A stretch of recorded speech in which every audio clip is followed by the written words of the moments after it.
head into the Ringerverse to stay up to date with all things superheroes and nerd culture entertainment. Hosted by a rotating lineup of superfans at The Ringer, including Mallory Rubin and Van Lathan, shows will provide instant reactions to blockbuster releases, insightful backstories on canon, and mind-bending theories, as well as fresh takes on the latest news and rumors. Check out The Ringerverse on Spotify or wherever you get your podcasts.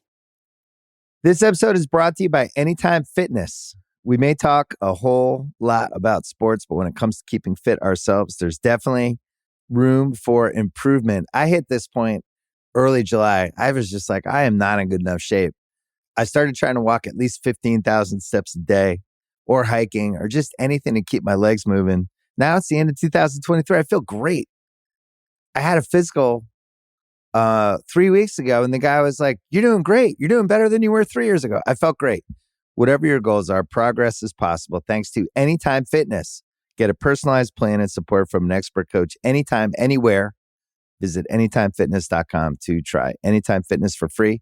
Start to train for your life. Terms, conditions, and restrictions apply. See website for details. This episode is brought to you by State Farm.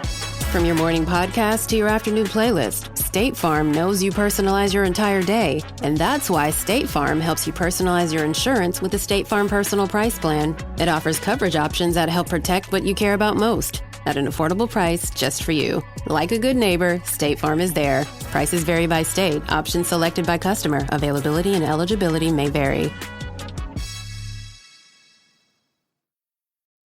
I need support staff to clear the room. Stand up and walk now. Hello and welcome to The Watch. My name is Chris Ryan. I am an editor at TheRinger.com, and joining me on the other line, my variant, it's Andy Greenwald. I feel like that. I feel like we're in alternate timelines right now. We're both on the East Coast, but we're not together. Yeah. We're out of our comfort zones, so who knows what kind of show we're going to have. Who does? We're going to talk about the Emmys. We're going to talk about the finale of Loki, the season finale of Loki, because now we know that there's going to be a second season.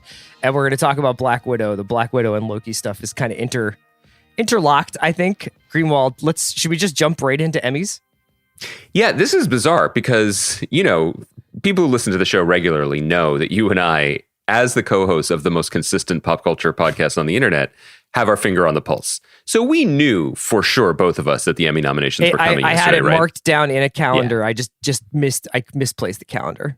That's the thing. And when you discovered the calendar and I got a text from you at the beach with a list of Emmy nominations, I was like, bet this is right. This is what I expected. What a crazy thing this was. Yeah. I thought. So when I looked at the nominations, my first reaction was, am I looking at a list of all the TV that has come out this year?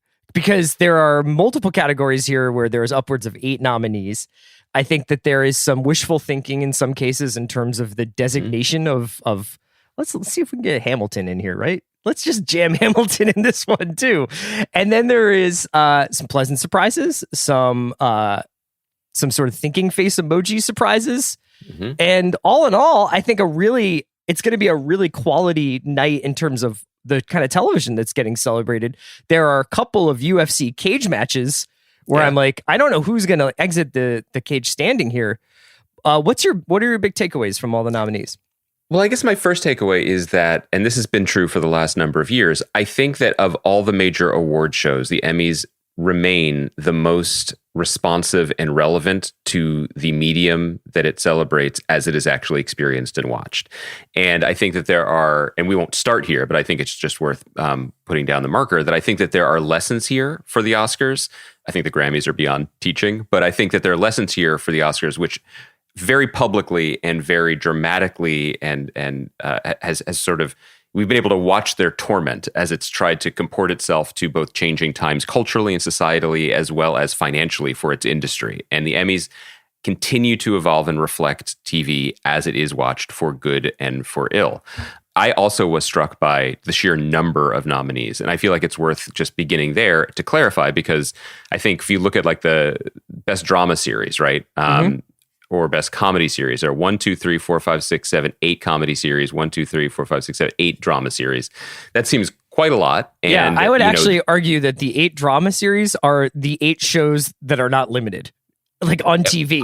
I 100% agree with that. And we're going to talk about that too, because for as much as the Emmys have tried to keep up with the changing times, they are still slow in some areas, one of which is the division of ongoing series from limited/event/anthology series was, I understand why it existed. I understand why it's continued to exist, but they're going to have to figure something out, because if you were to remove those qualifications, that one is limited, one is unlimited or whatever, what would this category look like? How many of the currently nominated drama and comedy shows would even be there if they had to compete against Mayor of Easttown or I May Destroy You, et cetera, et cetera. But I will just quickly mention that the outstanding drama series, as we talk, I'll try to drop the nominees in here. The outstanding drama series are The Boys, Bridgerton, The Crown, The Handmaid's Tale, Lovecraft Country, The Mandalorian, Pose, and This Is Us. I mean, and to be fair to the Emmys and to the TV Academy, those are definitely television shows. All of them. I mean, there's no question. So they all deserve to be listed as television shows. Whether they are the best drama series, we'll get to in a second. But, or whether they are even being made anymore. Another great point. Thus, making them limited. So this began last year, and I don't think we noted it. I didn't really notice it. But so because there's just so goddamn much television, the Emmys instituted a sliding scale rule for the number of nominees within each category that is tied directly to the number of submissions it gets. And for people who don't remember this or need to hear this every year, networks submit, or performers submit themselves basically in whatever category they feel is both appropriate and that they kind of have the best chance in. There's always things like Hannah Einbinder on Hacks was nominated. Congratulations, phenomenal. We love that show. As supporting actress, she's kind of the co-lead with Jean Smart, but this was a smarter play, I guess, to submit herself or have herself submitted as supporting. So the sliding scale is, if they only receive 1 to 19 submissions in a category, that means there will either be 0 nominations up to 4. 20 to 80 submissions equals 5 nominations. 81 to 160 submissions, 6 nominations. 161 to 247 nominations. 240 and above, 8 submissions. So there are several categories that got 240 or above submissions. Or above. And you know who's happiest about this is the billboard industry in Los Angeles, because every one of those got a billboard for your consideration. Yes. Not for our consideration, but for whoever is voting. I'm going off of last year's info. Last year, there were, I believe, 8 in both categories as well. There were over 280 submissions in the comedy and drama categories last year. So when you say submissions, you mean different elements of shows submitting for... No, that means 200 for the drama. Let's just take best drama series. 280 drama series submitted themselves for consideration in that category. So I watched a lot of TV last year. There were 280 drama series who got up in the morning and said, you know what I am? A best drama series. I mean, yes. I guess what it probably is like literally every show that is a running drama, like Virgin River or whatever, like all Big Sky, every single show probably was just like we are submitting ourselves for Emmys. Okay. They 100% do. Yes. Okay. That's every Dick Wolf show submits itself for best drama. Okay. There's that makes more sense. No question. And so here we are.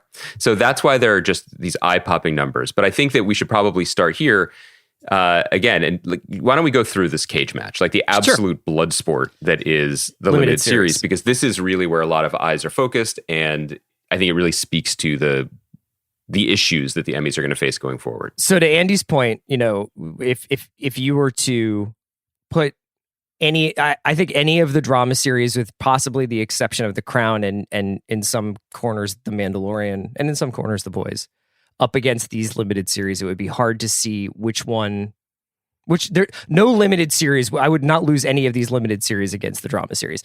I May Destroy You, Mayor of Easttown, The Queen's Gambit, The Underground Railroad, WandaVision. So 5 limited series nominated. Where it gets absolutely just, 2 men enter, 1 man leave, or 2 women enter, 1 woman leave, is in Outstanding Lead Actor and Outstanding Lead Actress, especially. An Outstanding Lead Actor in a limited series, you got Paul Bettany for WandaVision, Hugh Grant for The Undoing. The Undoing, a show that, by the way, got pretty much otherwise snubbed, which is pretty remarkable. An HBO prestige show that did numbers like it did. Ewan McGregor for Halston, Lin-Manuel Miranda for a little thing called Hamilton, and Leslie Odom Jr. also for Hamilton. This is where it gets nuts. Outstanding lead actress in a limited series is Michaela Cole for I May Destroy You, Cynthia Erivo for Genius Aretha, Elizabeth Olsen for WandaVision, Anya Taylor-Joy for The Queen's Gambit, and Kate Winslet for The Mayor of Easttown. I mean, let's say two things. For people who are still a little unclear on this, for many years, because of the way TV was, it was limited series or movie. That was a combined category. Yeah, which is, I guess, why Hamilton is in this category.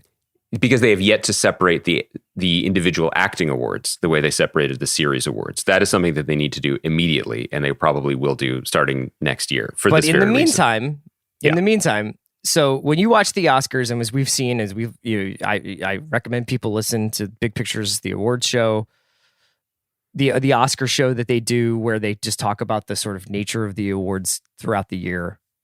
One of the crises of the Oscars is what they're celebrating at that award show versus what people are actually going to see in theaters. Mm-hmm. And there's always this like spoonful of sugar with your medicine where should they nominate The Last Jedi? I mean, I know that would be controversial or something like that. Should these big films get nominated in big categories to draw eyeballs to the ceremony, even if it's going to be these smaller films, these artier films that win? Now, obviously, like I think when something like Green Book goes through, the idea is to thread the needle of popular entertainment and awards fair. And nobody had a problem with that. So that was a great success. The Emmys has seemingly solved this.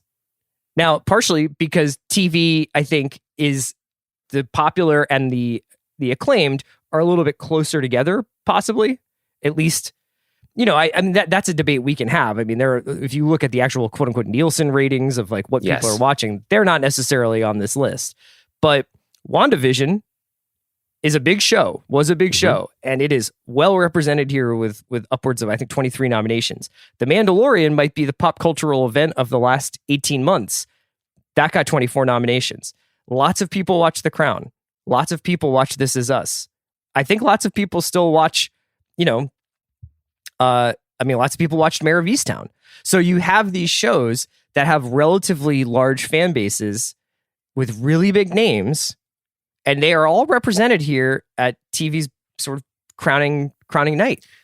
It's kind of amazing. I mean, first of all, I would say to the comparison with the Oscars, one could envision a world in which the outstanding limited series nominees, and I'll say them again, Mayor of Easttown, I May Destroy You, WandaVision, Queen's Gambit, Underground Railroad, if those were the 5 nominees for Best Drama Series, I wouldn't necessarily blink. I'm not saying other things weren't snubbed, or that you could make a case for The Crown or even The Mandalorian, but that's a legitimate list. I mean, that is not just a legitimate list. It's a legitimate snapshot, not just of what we cover on the podcast, but of where TV is right now. I mean, the divide between WandaVision and Underground Railroad alone as both, expensive, lauded passion projects by 2 of the richest corporations in the world, and the divergent responses they've gotten, et cetera, that's in and of itself a fascinating debate. And then you throw in, as you said, I May Destroy You, our favorite show of last year, Mayor of Easttown, our favorite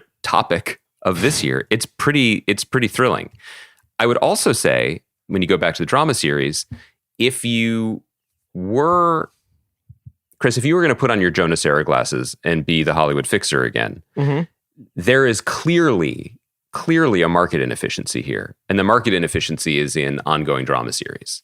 Not just an opportunity to get nominated for Emmys, because I think that this list, while definitely, as I said, representing television shows, in no way represents a consensus of audience acclaim or taste.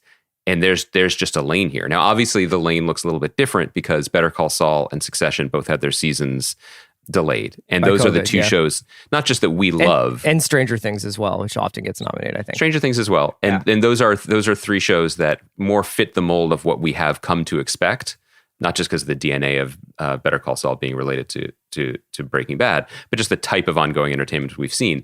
But there's a market inefficiency here. And it also does speak to the changing marketplace writ large, which is, as TV was, moving towards a more prestige model and get eyeballs model, and particularly as the streamers launched and they wanted big ticket IP or big ticket star power, the difference between getting Kate Winslet on a 1-year deal, I mean, I know we do sound like baseball GMs right now, but getting Kate Winslet on a 1-year deal versus signing a cast of absolutely outstanding, lesser known people to 7-year deals, the economics of that start to come into play, and we start to see how it plays out in terms of response and awards recognition. And piggybacking off that take, I would just say that if you look at this best limited series with a couple of exceptions, there is a world in which any one of those limited series were once featured film developments. You know, those limited series are the long-term effect of people starting to take movies that they probably can't make in Hollywood anymore and saying, okay, let's tell this over 6 or 7 hours or 10 or 12 hours with a huge star, but with a limited commitment. And the split for that take, which I think is correct, Queen's Gambit, a book, that's existed for almost 40 years and has been in development for nearly as long. When Scott Frank, the creator, writer, director, came on our podcast to talk about it, he said, this was supposed to be a movie many, many times, and this ended up being the right way to do it. The flip side of that, and we'll keep patting ourselves on our collective backs here for people we've had on the show, but good friend of the pod, Ethan Hawke, who to my mind is the biggest snub, at least in terms of headlines, for his work in The Good Lord Bird. Incredible performance, really impressive miniseries overall, and just a sign of, as you said, the blood sport here, that couldn't find its way in. It couldn't find its audience when in the ongoing drama series or whatever, like Pen 15 is really good, and it got nominated because I feel like, there was room for it. There was no room for The Good Lord Bird here. That's an unfair comparison between those two shows, but I'm just grabbing titles that I see at the moment. And anyway, Good Lord Bird, another project based on an acclaimed book that was maybe a movie. And then it's like, no, this will work better here. And it did work better here, but it didn't get the result that, everyone's proud of it, but I think they definitely wanted more recognition for it, if only because that would turn into more eyeballs. And that's a surprise to me that it didn't get anything. I'm going to fast forward ahead here a little bit because I want, and this is a tough question to ask, but the morning after the Emmys, if you had to say right now, who do you think the big winner will be? Of in terms of like networks or shows or anything, or a person, a network, a show. Yeah. I think Mare is going to clean up, and I think Ted Lasso is going to clean up. I was going to say that Ted Lasso, our buddy Zach Barron just wrote a really great profile of Ted Lasso, of Jason Sudeikis in GQ. Please read it; it's great, and it definitely sets the table for this victory lap that we're about to witness. I mean, and I say this as someone, I know people don't believe me. The show didn't feel like it was for me at the time. I'm not casting any aspersions on it. I loved reading the story. I loved what Zach got out of Jason Sudeikis. I love what Jason Sudeikis is putting into the world. And what he's putting into the world is the rare thing where it's both genuine, in terms of an emotional story. It's genuine, it's reflected in the art in the show, and it's a great story. And it also has a little bit of tabloidy piece because of his personal life and the upheavals that went on during the making of the show. All of that is going to come together for a big win. I think as also is the second season being released. Exactly at the right time. But I mean, the comedy series thing, you mentioned the drama series, and I think the main takeaway from the drama series is this is what the Oscars both want and are afraid of, in that genres crashed the party. Right. I mean, Game of Thrones winning multiple times set the table, but in this list, The Crown could still win for sure.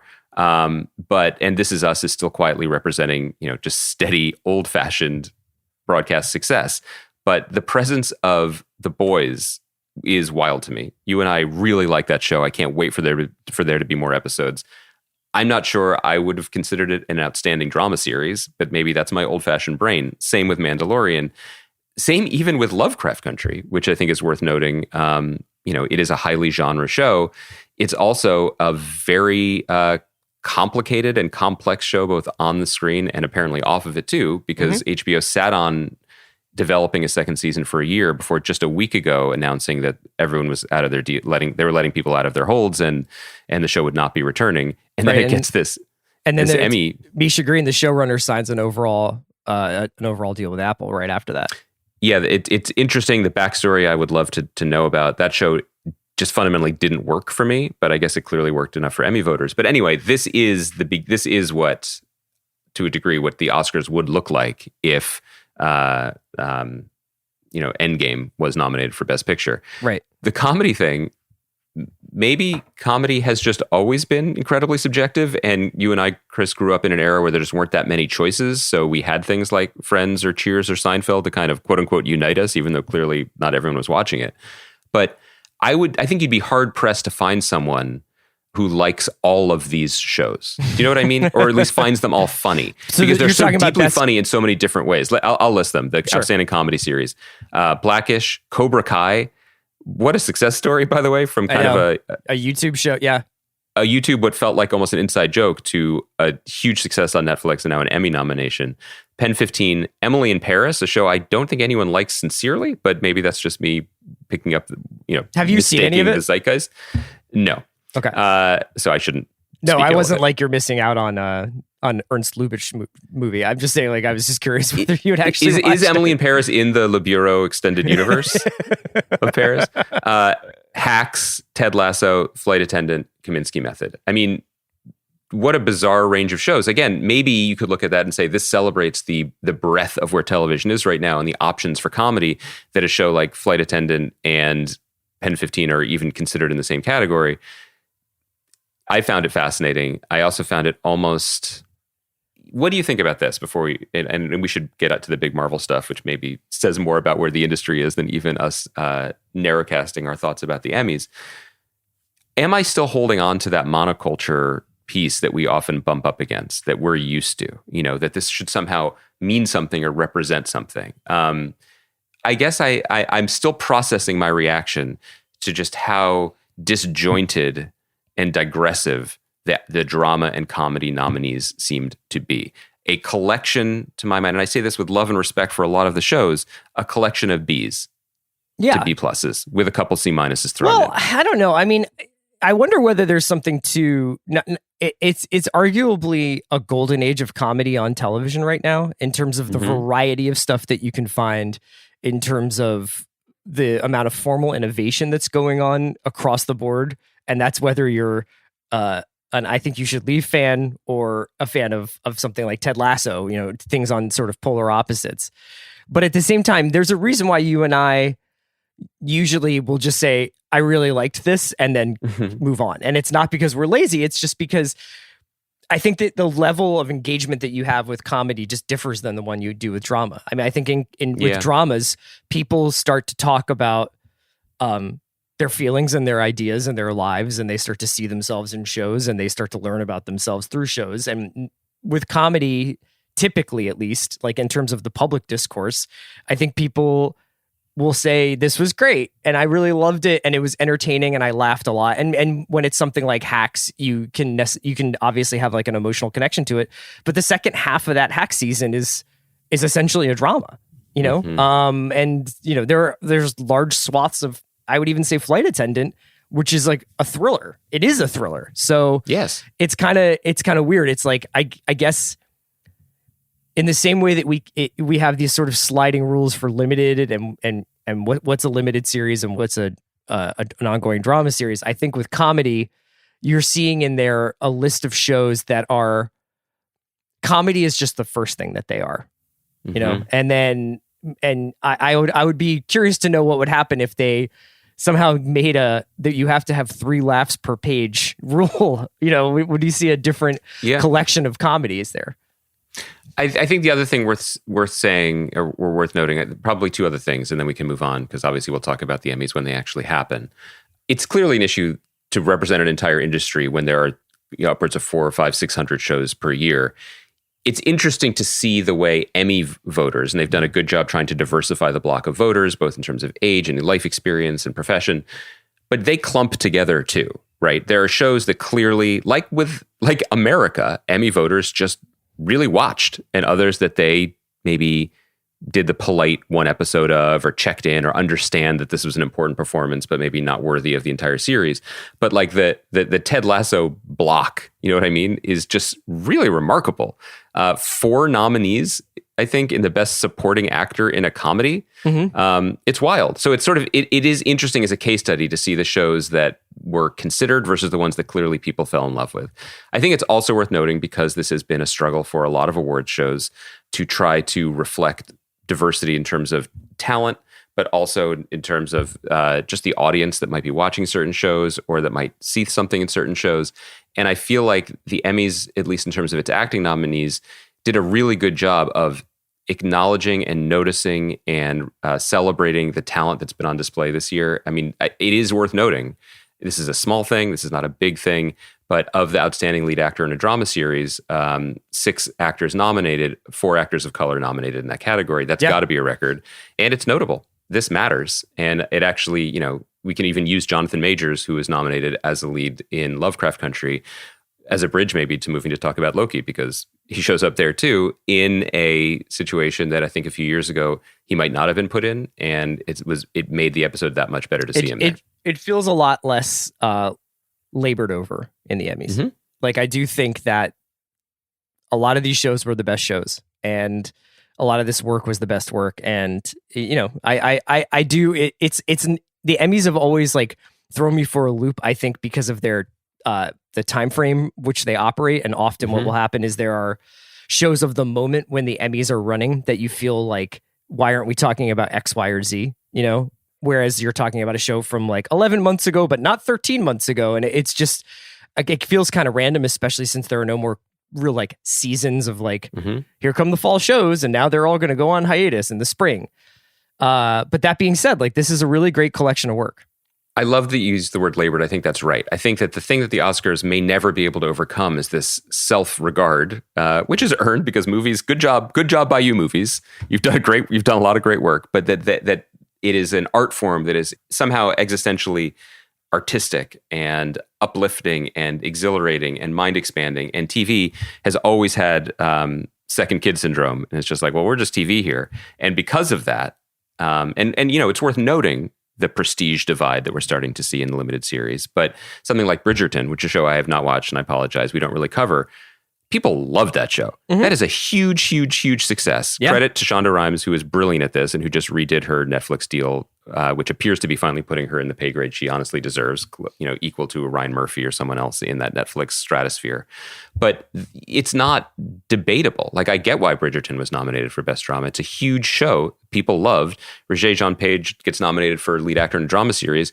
Yeah, because he was the star of one of the biggest shows of the year, and he became a big star from it. Yeah. Like, it's not that complicated. And I think that's when the Emmys really shine and allow us to sort of be slightly critical, but generally enthusiastic, because it does feel like it is trying, if sometimes clumsily, to wrap its arms around a very contentious, thriving medium. Yeah. And you know what? Like, I think that there's a wolf at the door feeling with a lot of the superhero stuff and a lot of the franchise IP stuff that's happening in Hollywood. I think at this point now, it's more rare to find somebody who doesn't work on one of those things or aspire to work on one of those things to then find somebody who turns their nose up at it. But there seems to be a much more like, hey, the playground's open, man. Like, if WandaVision is good and if Mandalorian is good, and despite issues we've had with all these things, I think that those shows are very worthy and in a lot of ways represent the last vestiges of, hey, this TV show is important. Everybody's watching it and talking about it. Yeah. In some ways, the way that Disney is doing this by creating this much attention for things and releasing them once a week is about as TV as you can get. So I guess that's a perfect segue to get into Loki's finale and Black Widow. So we'll be right back after a quick break. This episode is brought to you by Mint Mobile. New Year's resolutions are fun the first couple of weeks. Then you kind of maybe conveniently forget about them halfway through January. No shame. It happens to us all. But this year I have a foolproof plan, at least when it comes to saving money. Just switch to Mint Mobile and you're done. Goal accomplished, because for a limited time, their wireless plans are $15 a month when you buy a 3-month plan. The great thing about Mint Mobile is there's no jaw-dropping monthly bills or unexpected overages, and all plans come with unlimited talk and text. Get this new customer offer today at mintmobile.com/watch. Additional taxes, fees, and restrictions apply. See Mint Mobile for details. All right, Andy, I'm kind of glad that we wound up waiting to talk about Black Widow because, you know, obviously it's been out for about a week now, but we didn't get a chance to talk about it on Monday. That was a pre-recorded episode where we did our mailbag. And I'm glad we're going to get to talk about it in conjunction with Loki, because I thought watching Black Widow, I was reminded about how much I enjoy Marvel movies generally, and in some ways, maybe now I've found myself, the pendulum is swung where I'm like, is that my preferred model of Marvel storytelling? Is actually like, I get to see one of these every few months and it's 2 hours and it's a lot of fun. And then there's a credit stinger and then I walk out and think about that for a while and get on with my life, rather than here's 6 weeks of constant speculation. Will they land it? Will they answer this question? What will it do to set up this next thing? And are these episodes successful? Mm-hmm. That would actually be a perfect conversation starting point if I didn't also think that the finale for Loki was pretty fucking amazing. I completely agree with you. I was exactly ready to have that conversation too, and reality got in the way and bumped me up. And what a weird, you being the prepared professional podcaster you watched Black Widow well in advance of her recording time. I was harboring secret plans. You wanted to go to the theater, I was going to sneak into a theater. No, I was going to pay for a ticket. Pay for your ticket, But I sneak in the sense that I would be wearing, a full like hazmat suit and sitting in the back row. But I was going to try to go see it because I wanted, like many of us, I wanted that movie experience. But I also particularly wanted it for this because I like going to Marvel movies. Watching it as God and Kevin Feige intended on my laptop at 9 p.m. at my in-laws, that wasn't anyone's goal. And that said, it was a fascinating, for me, viewing experience that I can't wait to talk about. I do think that, and then watching the Loki finale the next morning on the same laptop did twin them in a way. And we could talk about the ways that they were both, that maybe they were successful or surprising. But we should probably start with Loki just because that happened more recently, right? And why it worked so well. And I'm excited to talk about what a movie even means in this context when I still just watch it on the same screen and the same streaming service. But what I kind of wanted to start with, if it's okay, is just to say, God, Loki was good. And now that we're done with it, it feels fantastic. I feel like a lightness and a looseness in my body because, and I think we've been dinged for this potentially legitimately too. We don't know what we're being given with these shows. It's too new. The MCU on TV is a new thing. What these shows mean, the stakes that they're playing with, how they're going to deliver them to us, what it'll feel like, what it's supposed to feel like. So there's a tension in our coverage of it because we just don't see the shape of it. And now we've seen all 6 episodes of Loki, which is far and away the most successful thing they've done to date out of the 3. And it was a TV show. And it was a really good one. Mm-hmm. And that, I feel fantastic about that. You know what I mean? We spent all this time, well, they're not going to drop a major villain reveal in a TV show. Like Feige's going to be too precious with his Infinity Stones. He's going to hold them back for the big movie. So it's going to kind of circle back in on itself and it's going to be a power broker thing again. Nope. Here's Kang. We got Kang. Yeah. But also we got the nice version of him. Yeah. We got the nice Kang. Yeah. It's not just going to be, it's not just going to feel neutered because at the end, it's a very, very long trailer for Ant-Man 3. Absolutely not. It was completely about itself, its world, its stakes, its emotions, its themes, its characters, and doubled down on it by at the end being like, season 2. We're going to keep building this story because we believe in this story and in this creative team. And I think sometimes we, even we underrate how important that is for a viewer because those early bumps when you're starting a pilot or starting a new series, look, it makes sense. If you get on a bus and the driver is someone, it reeks of Pop-Off vodka and is chain smoking and looks like they haven't slept in 3 days, you're going to be like, I'm not going to relax during this journey. But then you realize, maybe it's just a nice old Russian man who I don't know. I'm creating, I'm stereotyping. I don't know where I am with this bus metaphor, but I think you understand what I mean. Are you in deep Brooklyn? Like what's going on here? I'm in one of the many locations of Black Widow. Yeah. The point is, I trust this creative team, and not just that, I'm thrilled by them. And that is it's not just a familiar sensation to be like, great, I love this, I'd like more. It really puts the whole thing in a different context, in a different light. And I think ultimately it was a big triumph.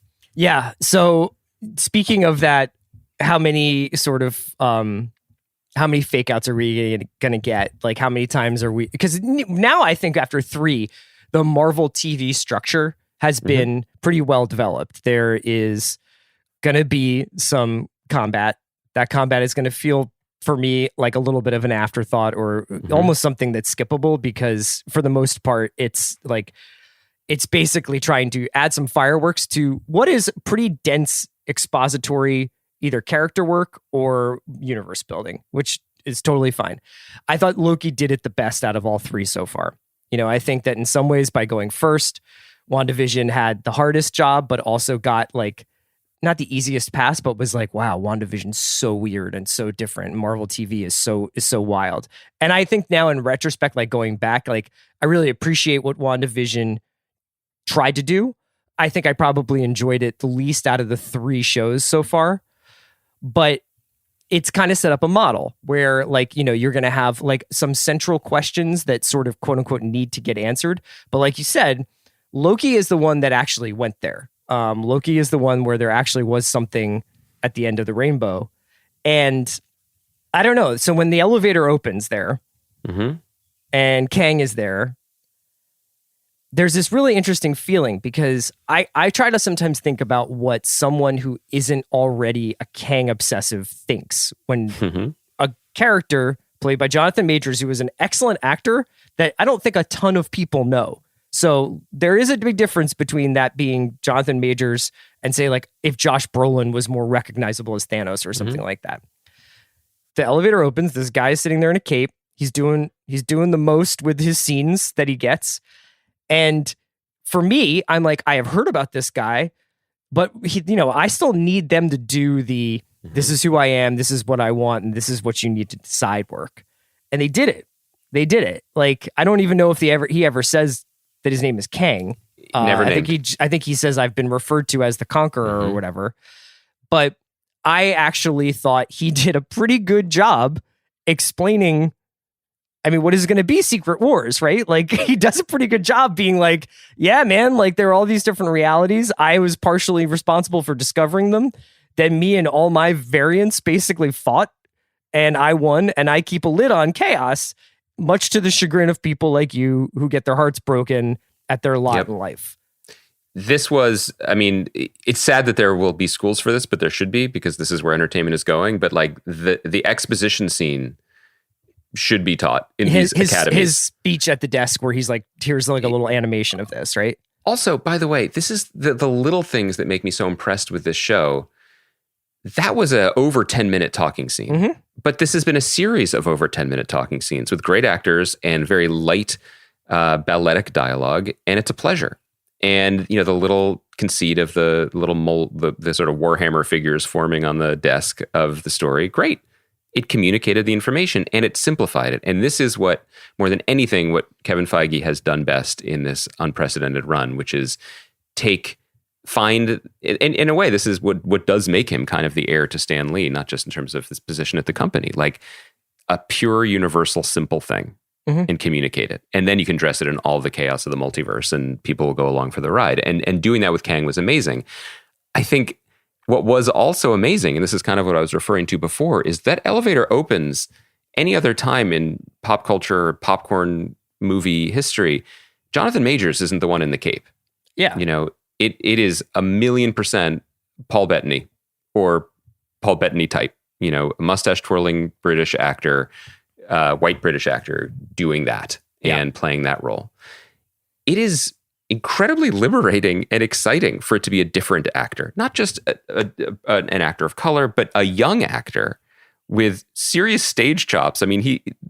Who, as you said, people don't really have a fixed opinion of yet. He was very strong in Lovecraft Country, but he was the straight man. He was the lead, and he was sort of a muscular, brooding figure in that. He was great in The Five Bloods, the Spike Lee movie, but again, a supporting role, and you don't really get a sense of him and how surprising and electric he is as a performer. And he was encouraged, as generally only the Gary Oldmans of the world had been previously encouraged to do. Eat every line of dialogue like it's that Apple, dude. Yeah. Go for it. Because you got Hiddleston, you got Sophia DiMartino there. This is a great trio. But they're like in the audience. Like they just sit there in those chairs and they're in the audience for him. And he gets that. Yeah, you're right. Like probably, 15 pages of a speech to give where he's essentially explaining the last 5 episodes of TV that we've watched and probably the next 5 to 10 years of movies we're about to see. Yeah, because by removing this benevolent, apparently, version of Kang, we are now going to bring down the reign of chaos of potentially, thousands more. And the beauty of it with this variant thing that they've introduced in the series is Jonathan Majors, is already signed to play this character, different iterations of him multiple times, but there can be variants.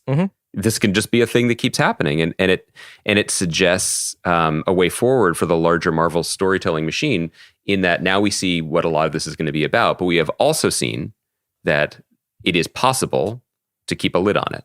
So it both blows out the idea of stakes because now everybody can die and everyone can be a variant and anything is in play, which is important for comic book storytelling. But it begins from a place of, but it wasn't always like that thanks to this one character. So we could go back to that. So we could put a lid on it so people could, it always comes back to living and dying, but characters could die again. Like Tony and Natasha are still technically they are dead, and those the actors who play those characters perhaps will not return to the Marvel universe. But I would be very surprised if in 10 years or whenever this culminates, if before the end of this next phase of Marvel, we do not see Scarlett Johansson and Robert Downey Jr. again in some capacity.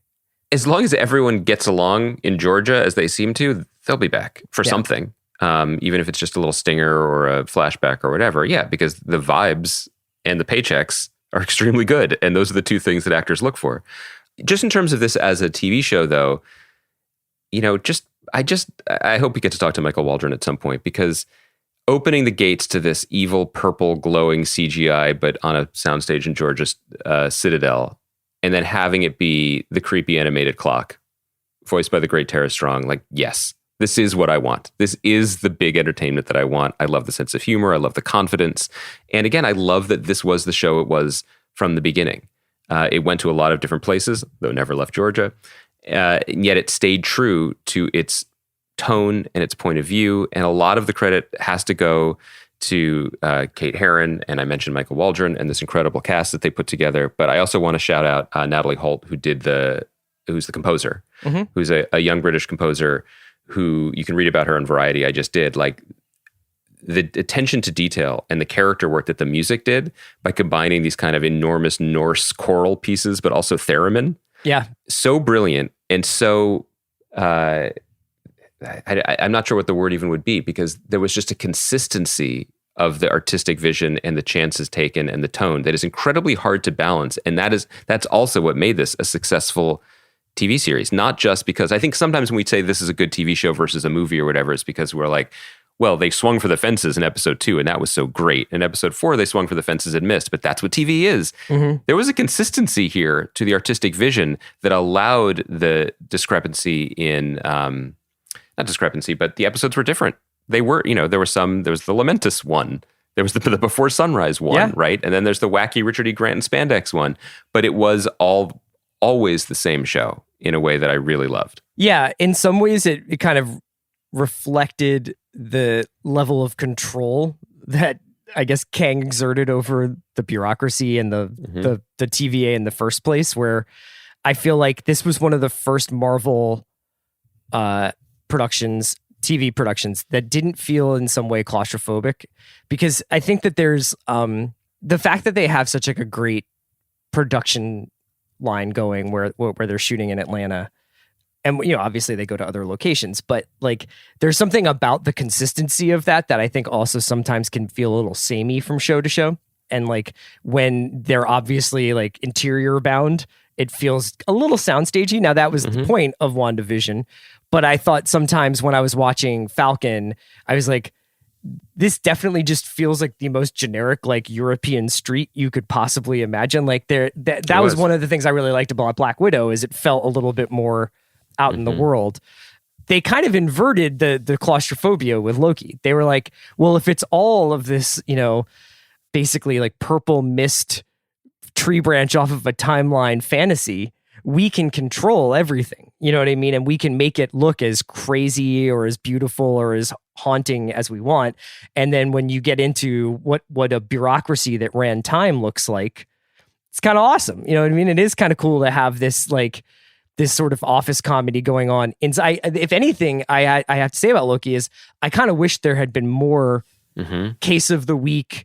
Owen Wilson and Tom Hiddleston go chase down a variant and then come back and shoot the shit with a guy who doesn't know what a fish is kind of stuff. Like they moved past that pretty quickly into Lady Loki or Sylvie and figuring that whole idea of like your variant out. Yeah, I mean, I have to say that, and I never expected to say this about a Marvel show, is I kind of want to stay in this fishbowl. Yeah. Like I this idea of a evil Time Lord and then the two Lokis trying to get back together so that they can perversely love each other. I mean, it's so bizarre and it's such a richly drawn ecosystem that now I feel stingy. All of these characters are, of course, going to be bound for other productions, or even if they're just cameos. And maybe, as you said, like if Kang is the big bad and this is where we're headed in the MCU for the next 5-10 years, it's inevitable. But I kind of want to stay here. I want to stay in this particular version of it. And the other thing I think that's worth noting, that one of the reasons why this show might feel a little bit triumphant and a little bit different is because the great success that Marvel has had both in its comic books and in its film storytelling for the most part, and I'm sure there's going to be an exception that I'm overlooking. Generally, they are stories about ordinary men and women who become super, who become gods. And this was a really smart and fun illustration of the inverse of a god becoming a human. Yeah. And Hiddleston is fantastic at it. But it actually felt like there was the space and the intellectual writing chops behind all of it to wrestle with those questions. So when they had philosophical debates or divides or whatever, it was both entertaining and it was thought-provoking, you know, about what it meant and what their fate was and free will. I'm so tired of science fiction shows where people just, yell in capes about the importance of free will. But at the end of this one, they had those debates and they had those conversations. And our hero, who is a liar, was basically like, maybe we shouldn't kill the dictator. Maybe what we have is the best. Maybe this is like the best it's going to get. And maybe we should. And he's a unique voice. He's a unique advocate for that position because of what the complications of the character have been. And I really enjoyed that. How worried should I be about Kang? Like how bad are the bad versions of Kang? So bad. Yeah. real bad. I mean, I think that one of the fundamental things of what the character has become over the last 40, 50, 60 years of storytelling is that one line that is almost a throwaway where he's like, I've seen the alternatives and it's just fire. Yeah. Like, yeah, that's how bad it is. And the thing about a character like Kang is that there's always another one. Always, it's built into the DNA in a very comic booky way, but it's not just Lex Luthor never quite dying. It's a character who is always 10 steps ahead or 10 millennia ahead and flipping backwards and then showing up when you least expect him sometimes in forms you least expect him to be in. So how different would you have felt if the elevator opens and Ravona's there and she's like, I have another file to show you. And at the very last second, almost like in a stinger, there's a picture of Kang. Like, how much of your appreciation for the episode, and I guess the show in general, was because they actually were like, we are putting some chips down? It was everything. It was totally everything. Because what it was doing was saying that this show did matter as more than a widget. As much as I understand how foolish that sounds to a degree, of like this mattered. But in terms of this just being an extended trailer for Ant-Man would have really, really been disheartening, especially considering what great work people put into it. Mm-hmm. It suggested that there is not just a point to this storytelling, but a point that exists within the world of the television show Loki that we will continue to explore and be a part of. I think it would have been kudos to everyone for acknowledging this and recognizing it. It would have been a really bad feeling to have laid such wonderful groundwork for, just a punt in the final moments. Right. To end on penalties, if you will, Chris. Very frustrating feeling at the end. Let me reverse that question. Okay. Did you feel like Black Widow was a trailer for Hawkeye then?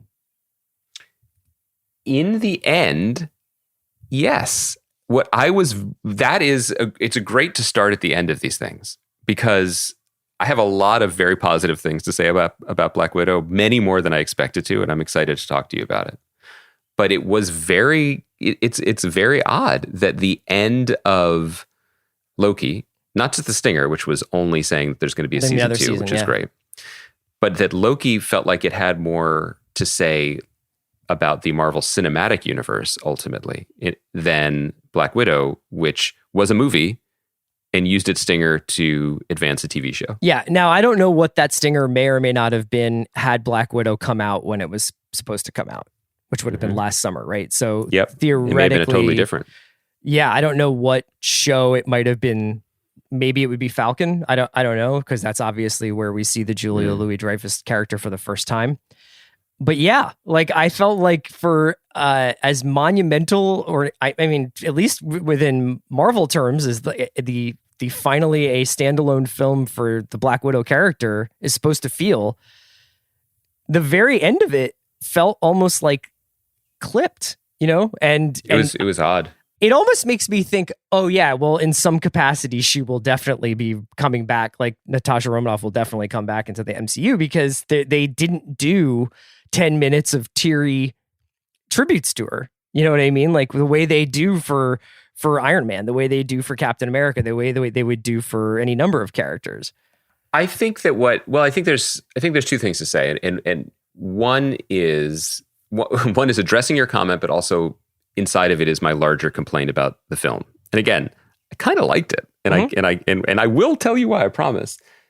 For me, what's always been the most appealing thing about the character, particularly when peeled away from the Avengers, a group that she is not the most natural fit for, because she is a mostly unpowered, although apparently she's concussion-proof, Russian spy who has killed people and works best alone, et cetera, et cetera.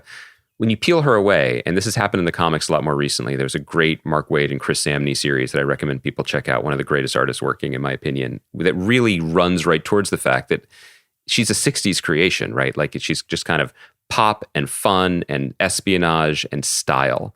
And that's exciting. And with Scarlett Johansson signed on to do it, that in and of itself is a franchise. And so I almost wish they had just done from the back files of, and this is something that she was up to and did in between Avengers movies. And you could tell a fun, tonally different story. And that's still on the table. And so my feeling is, to your point about whether she'll be back, this movie's doing gangbusters, especially in the still, changed COVID marketplace and landscape. It is hugely profitable and it's a big hit. And that's a credit to everyone involved and to Scarlett Johansson's appeal as the character.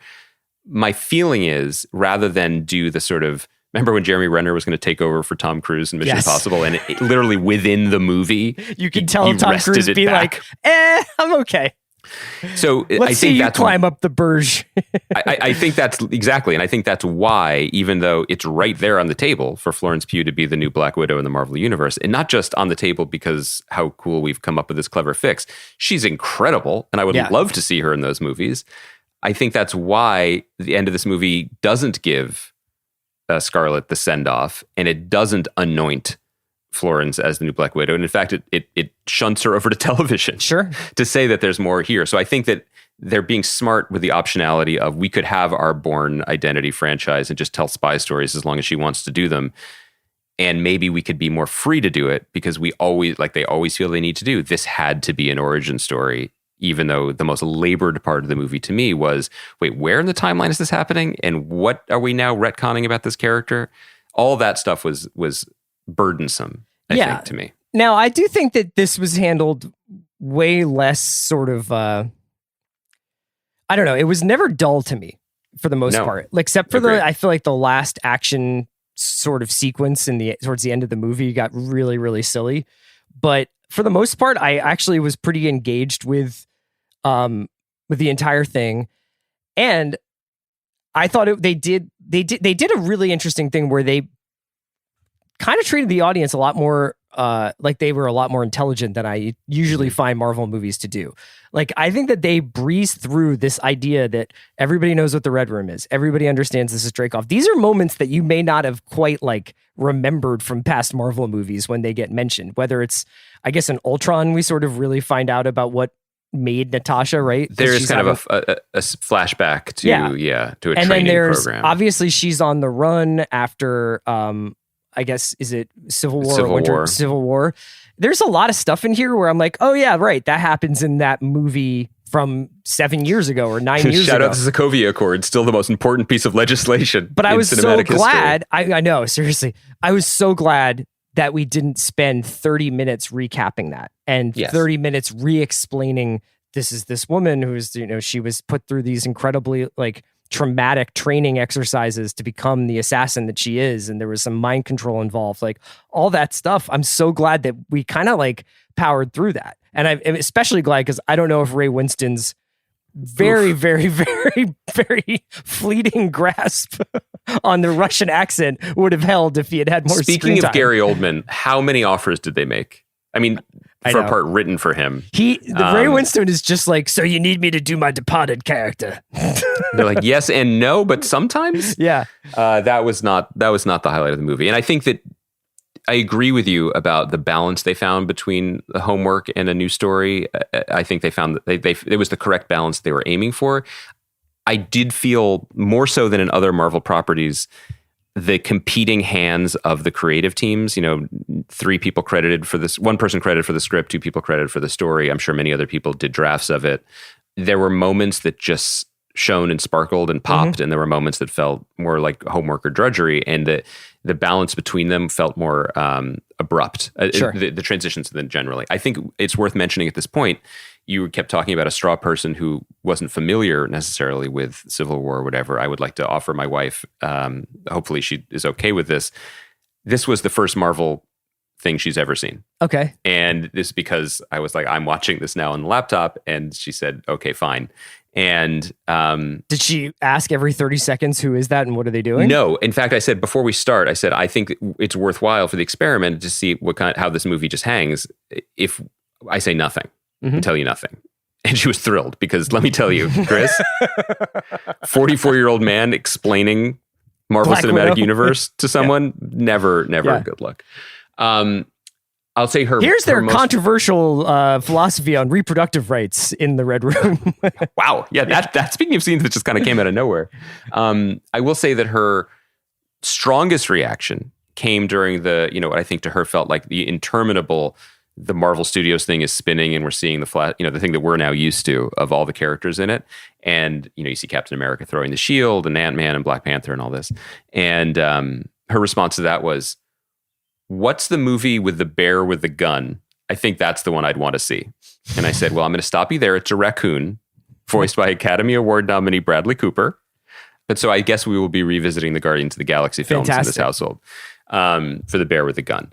But I think that her, not just lack of familiarity with the characters, but with the cinematic language that these movies do, which has worked around the world and which really popped to me, both in contrast to Loki, but also watching at home, which is the relentlessness of the fight language and the action tempo, especially in the first parts of the movie, until they settle down.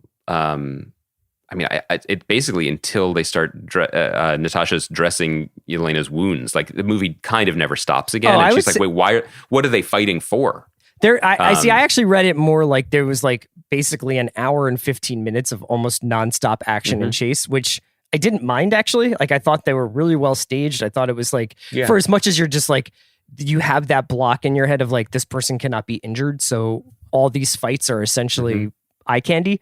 Like when you get finally to Rachel Weisz's character, Melina's house, and everybody that's is when like, it starts to calm down. Not only does it calm down, it hits a brick wall. And I think that it's a credit to the actors involved in that scene that they are able to get through about a half an hour of talking about feelings after you've been basically chasing Red Bull with trucker speed for like the first hour and 15 minutes of the movie. Yeah, it's not a natural cinematic language for people who and have been watching that is actually Claire's Knee on the that Criterion Marvel, Collection. They have an issue with that, where it's like, there's the sort of Raiders of the Lost Ark idea that something like action has to happen every 10 minutes to re-engage the audience. I think Marvel has a tendency to have that happen every 10 minutes, but then when they have any quiet moments, they are really quiet. They're really, really like 4 people sitting in a room talking about what it means to be a superhero, And I think this is generally true. It's almost as if a different creative team is responsible for them. And creative team is a very fungible term, but I think it's well documented that when Marvel recruits and works with directors, particularly directors that they think are interesting or exciting or have vision or work well with actors, they say to them as part of their sales pitch, "We will help you with the storyboarding of the action stuff because we know how to do that. And I think that's worked for a lot of people. I don't mean that as a dig at Kate Shortland, who directed this film, and I think by and large seems to have done a very good job with it. It didn't anything that I'm personally dinging. Didn't seem to me like to be directorial missteps. But let me give you one other way into this movie, which was my way into it, and I was feeling very pessimistic and negative about having to watch this on my laptop, because I couldn't even watch it on a TV because where I'm at, that wasn't even possible. We do not have a device to do that. So watching it on my laptop, feeling bummed about it. And the experience I had, though, for the first 20 minutes of this movie left me feeling something very strange and unexpected. And it took me a minute to realize what it was. And it was like the experience last year when the world shut down. And then all the best restaurants in LA were like, okay, you can just have our food at home. Do you guys want takeout? Yeah. And so then you bring home these like unassuming, non-promising boxes and you open them. And then you have sensory overload of like salt and fat and flavor that you never have in your home. Yeah. And so I was staring at this movie on the same box that I watch, Loki on. Loki's not a good example because Loki's obviously from the same kitchen. Yeah, but then you get like mad overhead shots of European cities. And then when you get to the end of the movie, they're like, thank you to the people of Oslo and Budapest for letting us film there. Chris, the opening, which is just like Beasts of the Southern Wild or something. Yeah. Meets The Americans. And by the way, I felt like it was better than The Americans' final season. The first 10 minutes of this movie, I was so in. I was dangerously in. Like, I couldn't believe how transfixed I was by the opening. The blue-haired girl, and where are they going? Now they're on a plane, and what is even happening? And I was thrilled. And that was fun. That was honestly fun. And in some ways, maybe it made me overrate the film to a degree because I was just so on board. There clearly is, and maybe it's location shooting, it's tempo, it's pace, it's budget, but there is a difference still. Yeah. It was nice to see. There's also the difference for the fact that we did not spend 4 hours wondering who Taskmaster was. Right. Which is exactly what would have happened if this had been a show. We would have spent a month of our lives being like, who's Taskmaster? Who could be the Taskmaster? Now, I don't know if in comics that's a well-known thing. When you're reading, you're always aware of that it's Dreykov's daughter or whatever. But like, when I was watching it, I was like, cool character. Shout out Olga Kurylenko. And then like she gets dispatched within the confines of a movie. Now, you may be like, that now is like sort of like an afterthought. But if that had been a show, we would have had a very, very like long debate about like how are they dispatching this person and who is going to be the Taskmaster when they finally like reveal who it is. And it could be this person or that person. And what will they mean for future episodes or for future seasons of TV and the movies? What was most noteworthy to me, I guess, in the midst of this, in the fight scenes and the backstory and whatever, is that there was still room for two of the most noteworthy, memorable, and to my mind, fantastic performances in recent Marvel Cinematic history. And we've already mentioned Florence Pugh. We should circle back to her before we're done. But I do want to just take a moment to stand up and salute David Harbour. I hope he gets to share a scene with Jonathan Majors at some point. It's a similar thing, right? And I just throwing ham sandwiches at one another. He does have a gravity, though, Harbour, that like he's good at this in almost everything he does, where he can be extremely broad in the margins or in whatever the genre, expectations are. And this is true in Stranger Things, too. But because of the pathos that he just carries as a performer, you buy it and you feel for him. And I loved what they did with the character, the Red Guardian, which does exist in the comic books. I love the sort of just deep comedic sadness to him. And I also thought that there were moments, and again, that just sort of bubbled up out of nowhere. And I don't know if these were revisions or like a script doctor or one of the people who worked on it particularly, that was what they did. Whether it was, Jack Schaefer, we should note, who has a story by credit, who's the showrunner of WandaVision. But like the whole bit with the earpiece, right? There's the moment later in the movie where Rachel Weisz is communicating with Florence Pugh, and then David Harbour decides that he also wants to speak to his adopted daughters and says some things, and they're like, you don't have one. You don't have an earpiece. Yeah. It's just great business, and it was a lot of fun. And this idea of this weird, superpowered fake family in and of itself is a good idea that got as much attention as it could in the midst of all the explosions and the larger MCU significance. But I thought that was great. Rachel Weisz getting to be a Black Widow is just awesome, as a huge fan of hers. And Florence Pugh, like, it's one of those things where they were like, yeah, you're next. Sure. You are the next person who can do this. And in some ways, they're betting even better. Right in a lot of ways so far. Yeah. I mean, when you think about it, all these shows have sort of been, if not make goods, they're like, you know what, we're gonna spend a little time with some of the secondary characters that you know and love from these 10 years of movies. And in the process, they have introduced a couple of pretty cool new people. Now, whether or not that carries over because somebody is like, oh yeah, Florence Pugh, she was in the second half of Black Widow, or Jonathan Majors, right? He's in the last scene of Loki, or whatever. Like, is Wyatt Russell gonna like sear himself into people's consciousness as U.S. agent going forward? I don't know. I don't know.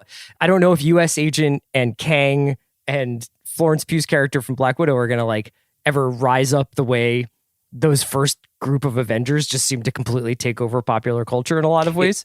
It's all mixed up, and I'm very, in terms of what's movies, what's TV, what feels significant, what feels lasting, and I'm not sure which way is up. And I think that's probably how Disney wants it, because they're just going to keep throwing content at us. Yeah. But the intentional mirroring of how the first Avengers team was formed, with Sam Jackson showing up at the end of the Hulk movie and Iron Man, and then putting these pieces together. I have to say that, and I love Julia Louis-Dreyfus, one of the great actors of our time, certainly comedic actors of our time. It feels smaller. It just feels a little smaller. It feels like, and maybe it's because she's assembling the Thunderbolts, not the Avengers, and she's particularly targeting the people who are like the knockoffs of the original heroes, and that's where we're going with the secondary versions, et cetera.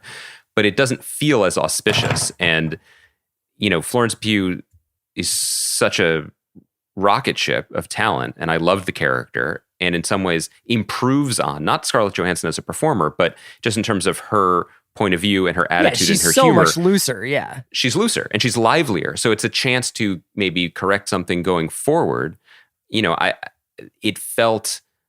did feel a little bit strange to me to harness that electricity and then punt it over into the Hawkeye series. Because you and I, look, I've said it 100 times and I'll say it again. It appears that they're basing the Hawkeye series on one of the great comic book runs of the last 20 years, Matt Fraction's Hawkeye series. Check it out if you haven't. Could not be more here for that. And you and I have had a long history with Jeremy Renner and liking his work. I'm finding it harder and harder to root for him as a performer and as a person, and was honestly a little bummed when his face is in that picture, because we're going back to that. Yeah. And as you said, Marvel has had such a great track record of betting correctly and playing the long game that all of this felt a little, and this is, I think, by the end of that Hawkeye series, I think by the end of the Hawkeye series, it's going to be Haley Steinfeld's show, and it's going to be her character, though.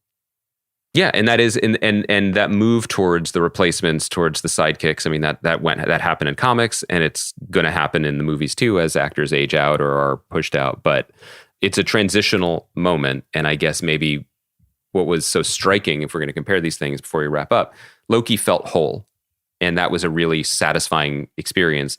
Black Widow is a much more interesting movie than I thought it was going to be. It is better by far than a lot of the mid-tier Marvel films. I mean, like, this was better than Captain Marvel, I think, by an enormous stretch. Yes. But it was bumpy in ways that spoke to the moment of where these movies are and all the things that we and the marketplace ask of them. That's really well put. We can wrap it up there. So just a little bit of programming. Andy and I are off next week, so we will not be doing new shows next week. Enjoy White Lotus, enjoy the North Water, because we'll come back the following week at some point. Maybe not Monday, but we'll see, and we'll hit up all those shows. Greenwald, until then, man, have a great vacation. We won't leave you for long. Enjoy your summer break, Francis. Bye, guys.